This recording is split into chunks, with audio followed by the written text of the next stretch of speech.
Azərbaycanda sosial şəbəkələr qadağan edilir. Yayılan xəbərlərə görə bu qərar artıq çoxdan Milli Məclisdə müzakirə olunurmuş. Buna hər nə qədər müzakirə deyilsə də, qadağa artıq qəbul mərhələsindədir. Yəni qısaca, həqiqətən bir daha sözün bitdiyi yerdəyik.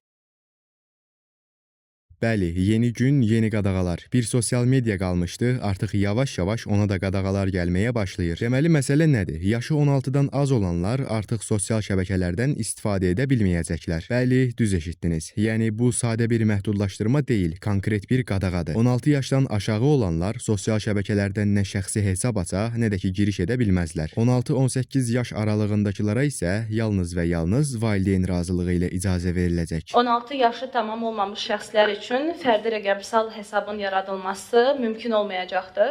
Bundan əlavə 16-18 yaş arası yeniyetmələrin qeydiyyatı zamanı yalnız qanuni nümayəndənin rəsmi razılığı əsasında həyata keçiriləcək və Yəni artıq sosialda belə rahatçılıq yoxdur. Deməli məsələ belədir. Deyəlim ki, bu qadağa həqiqətən də qəbul olundu və sosial şəbəkələr müəyyən yaşlar üçün qadağan edildi. Yəni mənim 16 yaşından aşağı və ya yuxarı olduğumu hardan biləcəklər? Əslində cavab sadədir. Bildiyiniz kimi Instagram, TikTok, Telegram kimi tətbiqlərə giriş edəndə bu proqramlar bizdən doğum tariximizi yazmağımızı istəyir. Yəni bu yaş yoxlama sistemi bütün bu proqramların daxilində var. Dövlətin təyin elədiyi qadağa da bildiyimiz qədərilə elə bu doğum tariximizi yazmağımızla aşkar olunacaq. Yaşımızı 16-dan aşağı qeyd eləsək, girişimizə icazə verilməyəcək. Yuxarı yazdığımızda isə icazə veriləcək. Amma irəlidə hesabımızda hər hansısa şübhəli hərəkət hiss olunarsa, proqram bizdən şəxsiyyətimizi təsdiq etməyi tələb edəcək. Bu da mənə görə çox məntiqsiz və bir o qədər də təhlükəlidir. Yəni mən arxasında kimin olduğunu bilmədiyim bir proqramla öz şəxsi məlumatlarımı niyə bölüşməliyəm ki?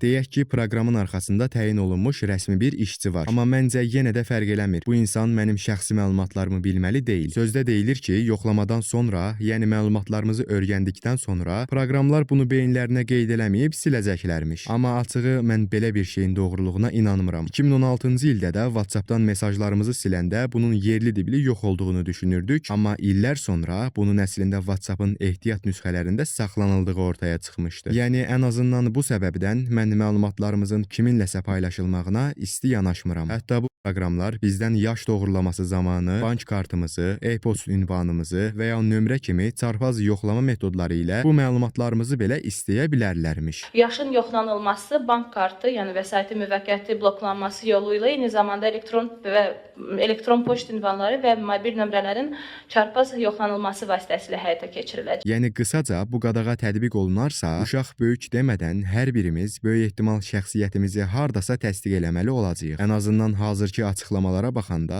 başqa bir ehtimal düşünə bilmirəm. Əsas məsələ isə bu qadağanın həqiqətən də bir həll yolu olub olmadığı sualıdır. Ən başdan deyim, bu qadağa qətiyyən bir həll yolu deyil. Qadağanın alınma səbəbi sözdə uşaqların təhlükəsizliyini təmin etmək imiş. Bu dövrdə də tək təhlükəli olan sosial şəbəkələrdə axı başqa hər yer güllük gülistanlıqdır. Xeyr. Baxın, hər yer kimi sosial şəbəkələrdə də həqiqətən də çox təhlükəli insanlar, təhlükəli yerlər var. Bunu kimsə inkar edə bilməz. Amma bu tək sosial şəbəkələrə aid bir şey deyil. Ən sadəsindən küçələrdə də min cür insan var. Qatillər, insan oğruları, təcavüzçülər, qaranlıq işlərlə məşğul olanlar və daha çoxu. Onda eyni məntiqlə gərək biz küçələrə də çıxmayaq. Bunu da qadağan edək. Baxın, zərərli insanlar hər yerdə var. Sosial şəbəkələrdə də həmçinin. Amma bu zaman sosial şəbəkəni qadağan etmək həll yolu ya da o zərərli insanların avtomatik silinməsi demək deyil. Yəni burada əsas məqamın nə isə həll etmək yox, insanları düzgün şuurlandırmaq olduğunu düşünürəm. Sosial media günümüzdə bir nemət kimidir. Düzgün istifadə edildiyi halda hər kəs üçün çox yararlı ola bilir. İnsanlar burada özünü inkişaf elətdirib yeni biliklər öyrənə bilirlər. Kiminsə bunu düzgün istifadə eləməməsi, bundan pis məqsədlər üçün istifadə etməsi bir qadağa səbəbi olmalı deyil. Şuursuz və pis insanlara görə niyə internetdən öyrənmə məqsədi ilə istifadə edən uşaq bundan məhrum edilməlidir ki? Burada əslində məsələ internet də yox, valideynlərin uşaqlarına düzgün nəzarətidir. Ağlınıza gələ biləcək hər şey onsuz da nəzarətsiz istifadə olunduqda təhlükəyə çevrilir. Buna ən sadə belə bir nümunə verə bilərəm. İnsanların sağlam yaşaya bilməsi üçün günəş şüalarından gələn D vitamininə ehtiyacı var. Amma günəşin altında çox dayananda da bu gün vurmaya səbəb olur. Halın pisləşir, qızdırman qalxır, başın fırlanır, hətta bəzən bundan Lər belə olur. Yəni bunun həll yolu günəşə çıxmağı qadağan etmək yox, insanları bu haqqda düzgün şuurlandırmaqdır. Bu hər yerdə belədir. Bu qadağadakı məqsəd əgər uşaqlar üçün daha təhlükəsiz bir mühit yaratmaqdırsa, onda sosial şəbəkəyə qadağa qoymaqla bərabər bu uşaqlara daha yaxşı alternativlər də verməlisiniz. Əks təqdirdə bu qadağanın məqsədi uşaqları düşünmək olmur. Deyəlim ki, qadağa tətbiq olundu və bu qadağadan sonra 16 yaşı tamam olmamış 2 uşaq vaxt keçirmək üçün görüşür. Sizcə bu uşaqlar maksimum necə vaxt keçirə bilərlər? Kinoteatr qiymətləri, əyləncə mərkəzləri və mağazalardakı qiymətlər göz qabağındadır. Bu uşaqlar başqa necə sosiallaşsın?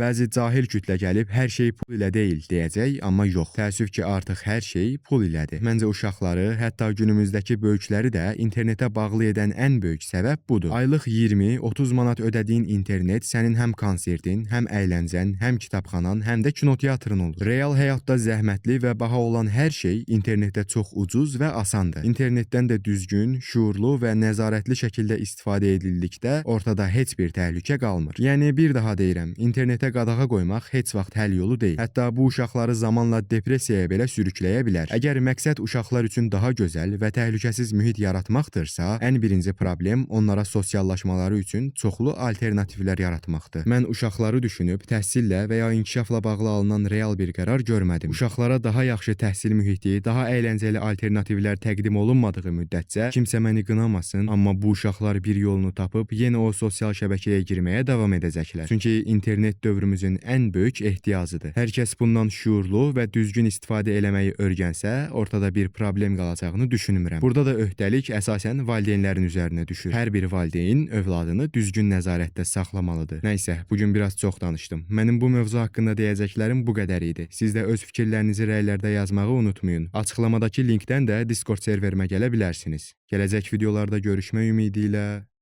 hələlik.